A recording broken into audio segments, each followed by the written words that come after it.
അതേസമയം തന്നെ പാകിസ്ഥാൻ ഈ തിരിച്ചടിക്കും അതല്ലെങ്കിൽ സൈന്യം സജ്ജമാണ് എന്നൊക്കെ പറയുന്നുണ്ടെങ്കിൽ പോലും സത്യത്തിൽ അവർ വല്ലാതെ ഭയപ്പെടുകയാണ്. അവരുടെ ഉള്ളിൽ വലിയ ആശങ്കകളാണ്. കാരണം ഒന്ന്, ആ രാജ്യം സാമ്പത്തികമായി തകർന്നു നിൽക്കുന്ന പശ്ചാത്തലമുണ്ട്. അതുമാത്രമല്ല, ഇപ്പോൾ അന്താരാഷ്ട്ര തലത്തിൽ വലിയ തോതിൽ ഭീകരാക്രമണത്തിന്റെ പേരിൽ ഒറ്റപ്പെട്ടു നിൽക്കുന്ന ഒരു അന്തരീക്ഷവുമുണ്ട്. അതുകൊണ്ട് തന്നെ പുറത്തു പറയുന്നത് പോലെയല്ല പാകിസ്ഥാന്റെ കാര്യങ്ങളെന്ന് വ്യക്തമാണ്. ഇപ്പോൾ പാകിസ്ഥാന്റെ മന്ത്രി സഭയുടെ ഇടപെടൽ ആവശ്യപ്പെട്ടിരിക്കുകയാണ്. ഇന്ത്യ ആക്രമിക്കാൻ ഒരുങ്ങുന്നു, ഇടപെടണമെന്നാണ് ഇപ്പോൾ ഐക്യരാഷ്ട്രസഭയോട് പാകിസ്ഥാൻ പ്രധാനമന്ത്രി ആവശ്യപ്പെട്ടിരിക്കുന്നത്. അതേസമയം ഇന്ത്യ ഉടൻ തിരിച്ചടിക്കുമെന്ന് വിവരം ലഭിച്ചതായി പാകിസ്ഥാന്റെ ഒരു മന്ത്രി പറയുന്നു. അടുത്ത 24 മുതൽ 36 മണിക്കൂറിനുള്ളിൽ ആക്രമണം നടത്തുമെന്ന വിവരമാണ് ഇപ്പോൾ ലഭിച്ചിരിക്കുന്നത് എന്നാണ് പാകിസ്ഥാൻ മന്ത്രിയായ അട്ടാദുല്ല തരാർ പറയുന്നത്. Pakistan has credible intelligence that India intends carrying out military action against Pakistan in the next 24 to 36 hours on the pretext of baseless and concocted allegations of involvement in the Pahalgam incident. India's self-assumed hubristic role of judge, jury, and executioner in the region is reckless and vehemently rejected. Pakistan has been the victim of terrorism itself and truly understands the pain of this scourge. We have always condemned terrorism in all its forms and manifestations anywhere in the world. Being a responsible state, Pakistan open-heartedly offered a credible, transparent, and independent investigation by a neutral commission of experts to ascertain the truth.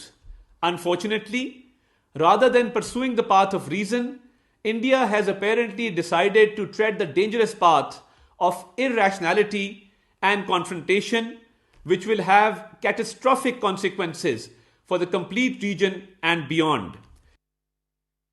അട്ടാദുല്ല തരാറിന്റെ വാക്കുകളാണ് ഇപ്പോൾ നമ്മൾ കേട്ടത്. വലിയ ഭയം അവരുടെ ഉള്ളിലുണ്ട് എന്ന കാര്യം വ്യക്തമാണ്.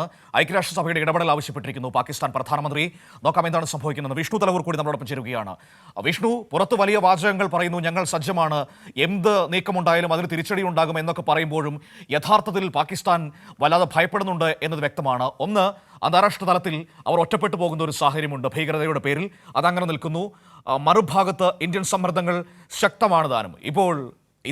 ഇപ്പോൾ നമ്മൾ കണ്ട വാക്കുകളിൽ അദ്ദേഹം പറയുന്നത് എന്താണ്? എന്ത് വിവരത്തിന്റെ അടിസ്ഥാനത്തിലാണ് അടുത്ത 36 മണിക്കൂറിനുള്ളിൽ ഇന്ത്യൻ തിരിച്ചടി ഉണ്ടാകുമെന്ന് പാകിസ്ഥാൻ ഇപ്പോൾ പറയുന്നത്? മനു, തീർച്ചയായിട്ടും പാകിസ്ഥാൻ്റെ ഭാഗത്തുനിന്നും പലതവണ പ്രകോപനമായിട്ടുള്ള പല പ്രസ്താവനകളും നമ്മൾ കണ്ടതാണ്. പ്രത്യേകിച്ച് 130 ആണവായുധങ്ങൾ ഇന്ത്യക്കായി പാകിസ്ഥാനിൽ സൂക്ഷിച്ചിട്ടുണ്ട് എന്നതടക്കമുള്ള പ്രസ്താവനകൾ പല മന്ത്രിമാരും നടത്തുന്നത് നമ്മൾ കണ്ടതാണ്. പക്ഷേ അതിനൊക്കെ പിന്നാലെ യഥാർത്ഥത്തിൽ പാകിസ്ഥാൻ ഭയക്കുന്നു എന്നതാണ് നമുക്ക് ഇപ്പോഴത്തെ പ്രതികരണങ്ങളിൽ നിന്ന് മനസ്സിലാക്കാൻ കഴിയുന്നത്. പാകിസ്ഥാൻ പ്രധാനമന്ത്രി ഷഹബാസ് ഷെരീഫ് ഇതിനോടകം തന്നെ ഐക്യരാഷ്ട്രസഭയുടെ ഇടപെടൽ തേടിയിട്ടുണ്ട്. ഷഹബാസ് ഷെരീഫ് ഐക്യരാഷ്ട്രസഭ ജനറൽ സെക്രട്ടറി ആയിട്ടുള്ള അന്റോണിയോ ഗുട്ടറസിനോട് കഴിഞ്ഞ ദിവസം ആശയവിനിമയം നടത്തിയിരുന്നു. അദ്ദേഹം ആവശ്യപ്പെട്ടിരിക്കുന്നത് ഇന്ത്യയുടെ ഭാഗത്ത് നിന്ന് ഇത്തരത്തിലൊരു ആക്രമണം തിരിച്ചടി ഉണ്ടാകും എന്നതാണ് അവർക്ക് പാകിസ്ഥാന് ലഭിച്ചിരിക്കുന്ന വിവരം എന്നതാണ്. അതുകൊണ്ട് തന്നെ എത്രയും പെട്ടെന്ന് ഐക്യരാഷ്ട്രസഭയുടെ ഭാഗത്ത് നിന്ന് ഇടപെടൽ ഉണ്ടാകണം എന്നതാണ് ഇപ്പോൾ പാകിസ്ഥാൻ പ്രധാനമന്ത്രി ആവശ്യപ്പെട്ടിരിക്കുന്നത്. അതോടൊപ്പം തന്നെ അന്താരാഷ്ട്ര സമിതിയുടെ അന്വേഷണത്തെ അംഗീകരിക്കുന്നുവെന്നും ഇപ്പോൾ പാകിസ്ഥാൻ പ്രധാനമന്ത്രി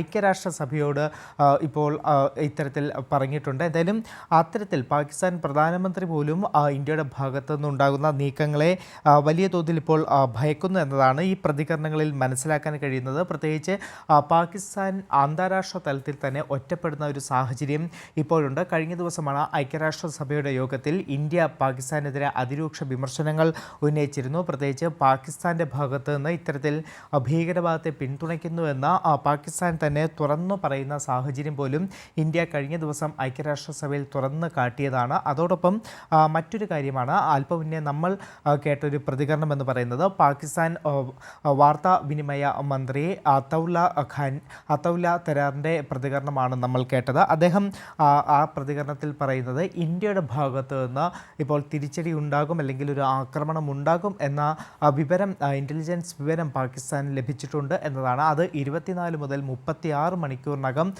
അതായത് 2 ദിവസത്തിനകം ഇന്ത്യയുടെ ഭാഗത്ത് നിന്ന് ഇത്തരത്തിലൊരു ആക്രമണം പാകിസ്ഥാന് നേരെ ഉണ്ടാകുമെന്നുള്ള ഇൻ്റലിജൻസ് റിപ്പോർട്ടാണ് പാകിസ്ഥാൻ ലഭിച്ചിരിക്കുന്നത് എന്നതാണ് അത്തൗള്ള തരാർ ഈ ഒരു പ്രതികരണത്തിൽ ചൂണ്ടിക്കാട്ടുന്നത്. അതോടൊപ്പം തന്നെ അദ്ദേഹം പറയുന്ന മറ്റൊരു കാര്യം, ഇത്തരത്തിൽ ഒരു ഇന്ത്യ നടപടികൾ സ്വീകരിക്കുന്നത് ബേസ്ലെസ് ആയിട്ടുള്ള അലിഗേഷൻസ്, അടിസ്ഥാനരഹിതമായിട്ടുള്ള ആരോപണങ്ങളുടെ അടിസ്ഥാനത്തിലാണ് ഇന്ത്യയുടെ ഭാഗത്തു നിന്ന് ഇത്തരം നടപടികൾ ഉണ്ടാകുന്നത്. അതുകൊണ്ട് തന്നെ പാകിസ്ഥാൻ്റെ അഖണ്ഡതയും പരമാധികാരവും സംരക്ഷിക്കാൻ ഏതറ്റം വരെയും എന്ത് തരത്തിലുള്ള നടപടിയും സ്വീകരിക്കുമെന്നതാണ് ഇപ്പോൾ പാകിസ്ഥാൻ വാർത്താവിനിമയ മന്ത്രി തൻ്റെ പ്രതികരണത്തിലൂടെ പറഞ്ഞിരിക്കുന്നത്. എന്തായാലും ഇപ്പോഴത്തെ പാകിസ്ഥാൻ പ്രധാനമന്ത്രിയുടെ ആയാലും മറ്റു മന്ത്രിമാരുടെ ആയാലും ഒക്കെ പ്രതികരണത്തിൽ മനസ്സിലാക്കാൻ കഴിയുന്നത്, പ്രത്യേകിച്ച് പാകിസ്ഥാൻ്റെ ഭാഗത്ത് നിന്ന് ഒരു ഭയം അവർക്ക് ഉണ്ടായി എന്നതാണ് മനസ്സിലാക്കാൻ കഴിയുന്നത്. മനു, ശരി, തീർച്ചയായും ആ ഭയം ഉണ്ടാവുക തന്നെ വേണം. കാരണം നമ്മുടെ പൗരന്മാരെ, നമ്മുടെ സഹോദരന്മാരെ ഇല്ലാതാക്കിയിട്ട് അങ്ങനെ ആരും സുഖിച്ച് കഴിയാമെന്ന് വിചാരിക്കേണ്ട എന്ന് തന്നെ പറയേണ്ടി വരും. പക്ഷേ അതോടൊപ്പം തന്നെ നമ്മൾ ചർച്ച ചെയ്യേണ്ടതാണ് അവർക്ക് എങ്ങനെ നമ്മുടെ രാജ്യത്തേക്ക് കടക്കാൻ കഴിഞ്ഞു, ആ വീഴ്ച എന്തുകൊണ്ട് സംഭവിച്ചു എന്നതും ഇതേ ശക്തിയോടെ തന്നെ ഉയർത്തേണ്ട വിഷയം തന്നെയാണ്. അതും പ്രധാനപ്പെട്ടതാണ് എന്ന് നമുക്ക് പറഞ്ഞു വെക്കേണ്ടി വരും. പക്ഷേ അതിനെക്കുറിച്ച് ആരും അധികം സംസാരിക്കുന്നത് നമ്മൾ കേൾക്കുന്നില്ല എന്നതാണ് ഒരു വസ്തുത.